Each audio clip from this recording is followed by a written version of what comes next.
Yo, this is Fling with DFS Army, and this is your Week 14 Millie Maker review. We're going to look at what won the Millie Maker, the top 10 lineups, and take a look at what the DFS pros did on the Week 14 main slate. Let's do it.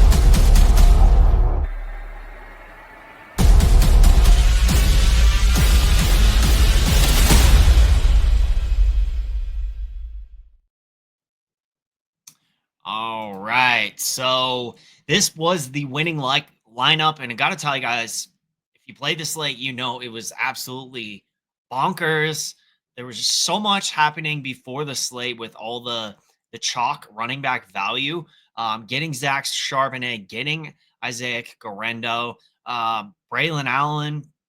That was something, it came out on Saturday too. So there was tons of running back value.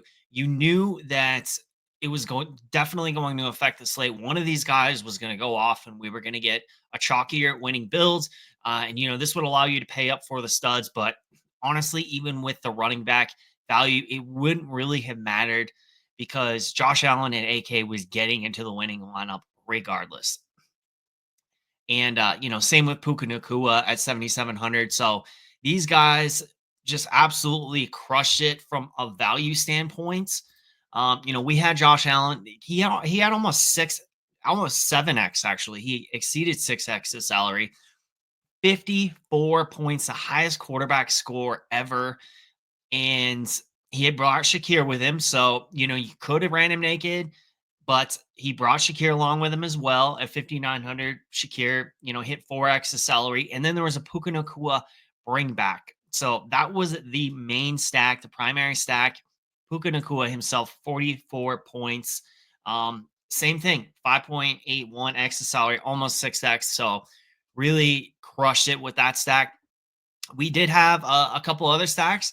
There was a little ping pong stack of Darnell Mooney to Jordan Addison. And really, before the Josh Allen explosion, this was looking like Sam Darnold nuts. Sam Darnold, Jordan Addison, Sam Darnold to Jordan Addison, and Justin Jefferson. That was in a lot of the top builds and really what we'll see on the top 10 lineups. But, Jordan Addison was the guy that you had to have 42 points at 5,300. After Puka had his great day at 7,700, just 100 less than Justin Jefferson, he kind of knocked out a lot of those Sam Darnold to Jefferson and Jordan Addison lineups because Josh Allen and Puka Nakua, they were in a lot of lineups, as we'll see. And then there was a last stack here, Freiermuth with Pittsburgh's D. This was I think a sharp play. We got on at DFS Army, kind of last minute. Once the news came out that Pickens was going to miss the game, putting in a little bit of Freiermuth, getting some Calvin Austin, and obviously Freiermuth at 3,800 was the guy that you really wanted. But it's really crazy. This is, the highest score, 281 points. This is the highest score that we've seen since week 3 of 2023. Definitely the highest score we've seen this season. In fact, this score was so high that it raised the overall average up by 4 points. So 281 points. And really, Josh Allen with 54 points, Zach Charbonnet, 41 points, Puka Nakua, 44 points, and Jordan Addison, 42 points. To have 1, 2, 3, 4 players exceed 40 points and one exceed 50, it's just absolutely nuts. Garendo had a great day as well, 5,400, but he was kind of outshined here by Charbonnet, of course. And just the value that this is like a prime example of typically when we see running back value hit the slate like this, you're going to want to more times than not eat it and look to get different everywhere else. So Josh Allen, 6% owned, Khalil Shakir, 7% owned, Puka Nakua. This was a pretty low owned stack. And, there was also Mooney, Freiermuth. These guys were under 10%. So, just eat this good chalk and then look to get different everywhere else. Now, I had liked Charbonnet and Garendo much better than Braylon Allen because Charbonnet was a very highly rated back, and Garendo, we'd already seen him do well in the Shanahan system. We didn't really know what was going to happen in New York, and that's exactly how it ended up playing out. These ended up being the two best backs. But I think that's something to remember going forward is, You see running back value. Is the backup good? What have we seen from them in the past? And, how cheap are they? That certainly matters. Is it, a good matchup? Because oftentimes you'll get a backup that just really isn't good. But we knew Charbonnet was good. We knew Guarendo was good. And this is definitely the kind of chalk you want to eat. So that was the first lineup, obviously, that won the Millie um, with 281 points and 148% total ownership. And then let's see second place here. So 277 points. It's just crazy that we had a guy in the Discord was like, yeah, I scored 270 and like made like $4 on the slate because there were so many scores over 270. It's crazy. It's very crazy to see this. But I guess that'll happen when you have this chalk running back smash like you did with Charbonnet and Grendo, specifically when they're value.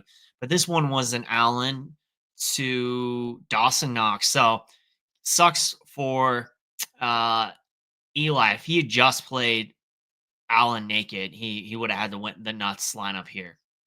If he played instead of Dawson Knox, had played Juwan Johnson, who outscored him. So um, the Dawson Knox is what killed this lineup, but very similar to the last one, except it had Tyreek Hill and Jennings. And yeah, I think overall, that lineup, this lineup is definitely better. Just got crushed by the tight end, and that's really how these things go. Now, like I said, these were the builds that were winning the Millie Maker. We're winning all the contests until Josh Allen put up a 50 burger and brought Puka and Shakira along with him. Darnold to Justin Jefferson, Jordan Addison, double stack. Same thing. We're gonna see Garendo and Charbonnet in all these builds because they were so highly owned and because they smashed. And this one also had the Mooney bring back, and yeah, that was really the nuts until Allen did his thing. And this one had Puka Nakua in it as well. So great spot in the flex. Had Fryermuth, Pittsburgh D stack as well. 274 points. More Shakir, Allen, Puka Nakua. What killed this lineup is it had Braylon Allen in it versus Garendo. So yeah, you wanted Garendo. Obviously spent all 50K, but so, couldn't afford it in this build specifically. Had the Tyreek Hill. And, Tyreek Hill, most slates, we're talking about how Tyreek Hill smashes and broke the slate at 7,100. That's how crazy this slate was. Very fun to be a part of and fun to review. Same thing with the Allen to Shakir and Puka. And Joku did pretty well. He's in here. Again, Braylon Allen. Braylon Allen was highly owned too, and we're seeing definitely crushing these builds for getting to the top spot. But hey, still winning 20K, still winning 15K, still a great day. This one had Amari Cooper versus Shakir. Had Jordan Addison, the guy you needed. You needed Puka, Charbonnet. White had a pretty good day too. Aided obviously by Bucky Irving getting hurt. So yeah, these are basically, what we're seeing is it's either Josh Allen or it's the Sam Darnold. There was really no other score that got close to it to produce a score of 265 plus, like all these lineups had in it. Bad day for Brock Bowers. And yeah,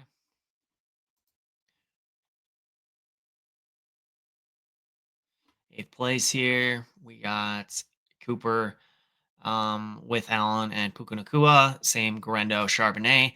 Little Ray McLeod, he didn't do too bad. Trey McBride, if this guy could just get touchdowns, he would have a ceiling game. Like he's so good catching the ball, getting a ton of yardage, but he's massively due for some positive touchdown regression. And we just have to play him, continue to play him until that breakthrough comes, which I'm sure it will soon. This guy obviously thought, how do I get off the chalk, some of this running back chalk, because a lot of people are playing Garendo, Charbonnet, and Braylon Allen. One was Sincere McCormick, ended up, being a sharp play. Obviously was pretty close to the nuts lineup. Um, but tight end, I guess you would need a little more tight end.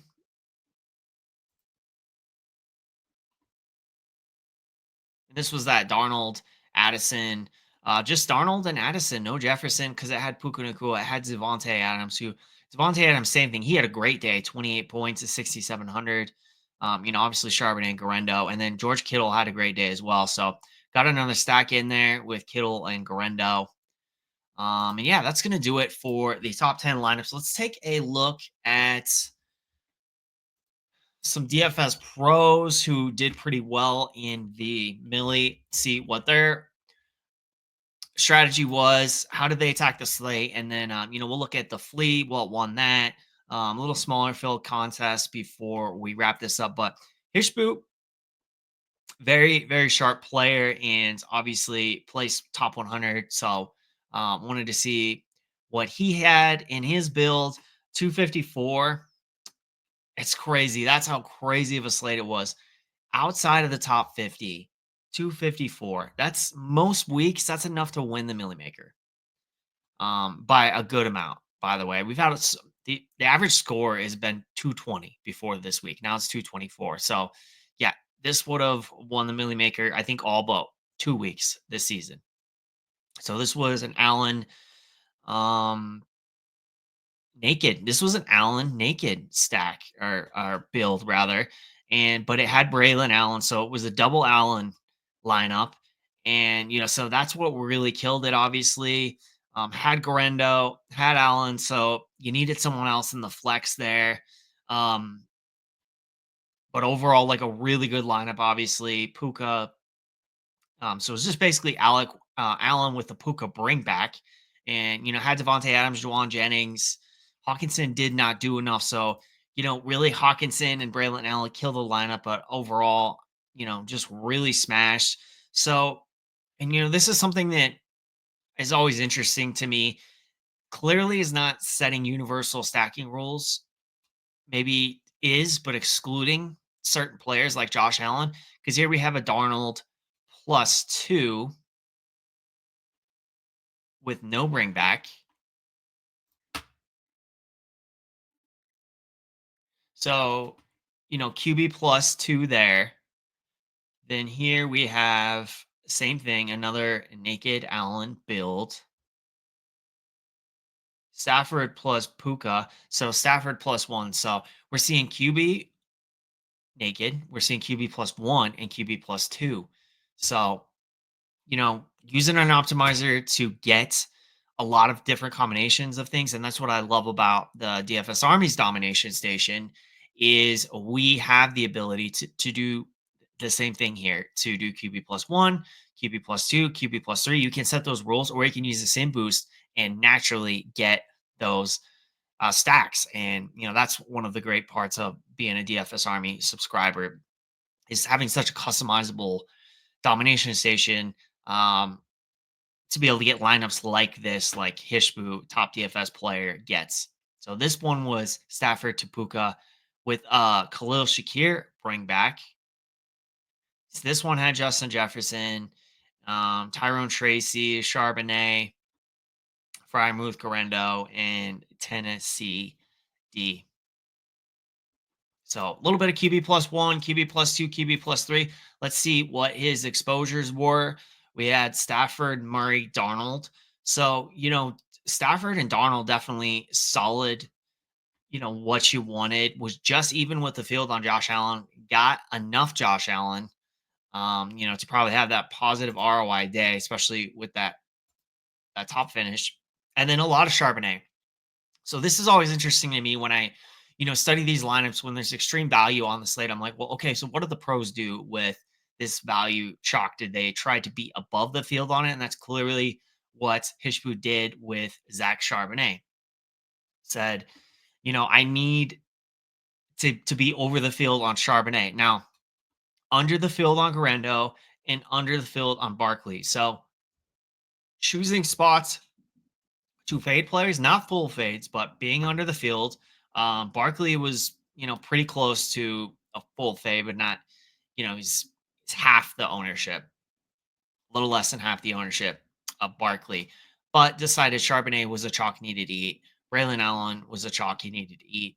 A little over on Kamara, on Connor, mixing it up, getting some of these running backs, and specifically with the Garendo, and Barkley being under there was mixing in these other backs, not just eating all the chalk running back. Now, this was obviously huge. 32% Puka smashed. Judy had a good day, 17 points. But yeah, Puka and Khalil Shakir, those were great plays. Devontae Adams. So decided with the Calvin Austin was a little over that, but also wanted to get Jefferson too. So just was kind of mix and matching a little bit with the Pittsburgh pass catchers. I'm guessing had some Fryer Muth as well. Yeah, 14% Fryer Muth. Let's see, even with Drake London, even with Justin Jefferson, faded Evans and Ridley under on Jordan Addison. So that definitely hurt, being under on Addison. But overall, I think he nailed a lot of the wide receivers. JSN even had a good day. Juwan Jennings smash, Cooper Cup decent. But yeah, I think you can see why I had a positive day. A lot of sharp plays, and it was a hard slate for the tight end. And also, being under on Brock Bowers was good, but you wanted some Juwan Johnson, 10 points, and he was 3,400. So certainly would have helped. Jacksonville D, I love this. I play this a lot the same way. It's like, okay, Mac Jones is bad, and so is Will Levis. So why are we not playing the 2,600 defense and the 2,800? Especially no one was on Jacksonville because their defense has been bad. But again, on the other side, it's Will Levis. And in one game scenario, Will Levis can have a bad day, and he certainly did not have a great day. Um, and then New Orleans. I also love New Orleans in that matchup going against Drew Lock behind a terrible offensive line. So one more pro, and then we're going to look at a couple other contests. We just want to see what Need Lunch Money did. It was a it was a hard day to make money. I mean, I had a great slate, but um, that just contest selection playing the Super Booster, but like in MME, because it was a chalk smash, it's very hard to get that perfect lineup. So yeah, all the stars have to align. It's like playing a showdown slate. Like you have to have that perfect lineup um, to really make any money because you're not obviously leveraging the field a whole lot when you're playing the 40% owned running back that smashes, and two of the 40% owned running backs.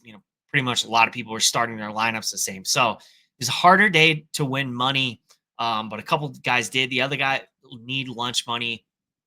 Now, this was the Sam Darnold. His top build was 243. So, luckily consistency, right? This is what's gonna look like to be able to place this, in the top 200 in the Millie Maker and win money. You're gonna need a lot of lineups that are very similar. So 243, 237, 232. So consistency and um very good stuff, and that's why Need Lunch Money kills it, DFS Pro. But this was a Darnold to Addison, a Ray McLeod bring back, had Alvin Kamara, crushed this lineup. You didn't want Alvin Kamara. You wanted Garendo here and to pay up and not have Ray McLeod, who 17 points, not bad. But you wanted like Juwan Jennings, for example, or Mooney, like as we saw with the top builds. So Puka, Addison, really good stuff. So Charbonnet, Puka, Addison, and Darnold. Like again, that was three players here that average over 40 points. Four players that average over 40 points. Really good stuff, but not enough from not enough from McLeod. And Shakir and San Francisco D were definitely fine. So this was QB plus one. And we're seeing QB plus one as well. Now, I do think he had a combo though, so he did not run Allen naked like Hitchbu did. QB plus one with Allen Shakir, Darnold, more Darnold. This was a QB plus two, so Addison and Oliver, um, Justin Jefferson QB plus one. This was QB plus three, Jefferson, Addison, Josh Oliver. So a little bit of both, a little bit of everything, like we saw with Hishbu. Darnold was his highest owned guy, 20%. I had 25% Darnold. And until Allen went crazy, it was looking like the nuts. But that's how these things go. And faded Aiden O'Connell, faded Levis. I love that. These guys aren't good quarterbacks. Why are they highly owned? So I love those kind of fades. Baker being over on Baker, Gino, and Darnold. Baker had a good day, 22 points, not bad. You wanted to be over on Allen though. And then Charbonnet. So yeah, ton of leverage with Charbonnet, 76%. And one thing I did find interesting, we're gonna get to this in a second. Um, 47% Shakir. And I think sometimes even pros have a little bit of a leak in their game, even the best. If you have 47% Shakir, you gotta think you need a little bit more Allen than 4% being under the field. I think it's one of those things that I've done this too, and I get guilty of this, is you run your optimizer so many times that like you miss one thing. I've done that before, where you check and like you got, I don't know, like for example, I think 1 week was a good example. It was the Marvin Harrison Jr. week where he went nuts. I think it was like week 3 or week 4, and one of the pros had Kyler Murray, but he didn't have him stacked with Marvin Harrison Jr. like at all. He had like 20% Murray, but no Marvin Harrison Jr. And I think it's just because if you tweak the optimizer that you're running so many times, and sometimes things like that slip through the cracks. And I wonder if that was the case. It just had me wondering with 47% Shakir that maybe that's what happened. But obviously here, Charbonnet was the guy that Need Lunch Money really liked. Charbonnet, Najee, and Alvin Kamara. So it was just even on Braylon Allen, and then faded Garendo, faded Barkley. So the Charbonnet call was obviously great. Najee had a decent day. Kamara, too much Kamara. Kamara had a bad day. So did Barkley from a value standpoint. But that was a good fade, but wanted to have Kamara down here and then wanted more Garendo. So, but the idea is clearly choosing spots to be over and choosing spots to be under. So saying, I'm not going to play all the running back chalk. I'm going to play some of it, and I'm going to be way over the field on the guy that I choose that I think is going to have the best day, which was the case with Charbonnet. But clearly, missed the boat there on Garendo and Kamara. Puka, so great play there, and obviously nailed this. Shakir, Puka, Jennings, not so much on Myers, JSN. So, got most of these right. And then who were the fades? So, what did he do with the Pittsburgh wide receivers? 2% Van Jefferson, 2% Calvin Austin, faded Westbrook Akini. I did that too. It paid off, finally. Calvin Ridley, not a super awesome day. Like, it was cash day for Ridley. So that was a good fade. Wanted more Tyreek Hill. Even just almost even with Justin Jefferson. Yeah. So overall did really good with the wide receivers. Um it was a hard day for tight ends, but having Fryermuth was a good call, and being under on Brock Bowers. Cleveland D. Nope. San Francisco was a good call. Jacksonville, Pittsburgh, Tennessee, and New Orleans. So that's going to do it for the MME portion of the show. I just want to look at a couple other contests, see what won the flea flicker. We'll wrap this thing up. The flea, for 50K to first. So we had 150 maxer. Literally every time I go to another contest, this happens. Fantasy Labs always does this.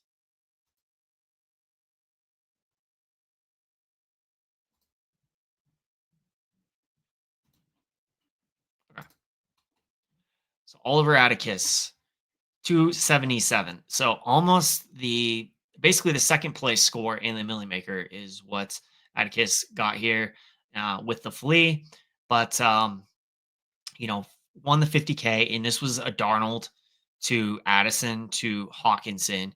So I mean, literally, that's how like close it was. It just depended on the contest you were in, whether it was Josh Allen or Sam Darnold to Jefferson and Addison double stack. Now this lineup had Puka Nakua in it. So it was able to get that Nakua build in really, one, two, three, four, five players here that averaged about, 40 points. So, which is like 200 right there. Also had Garendo with 26 points. So obviously had the staple of Garendo, Charbonnet. And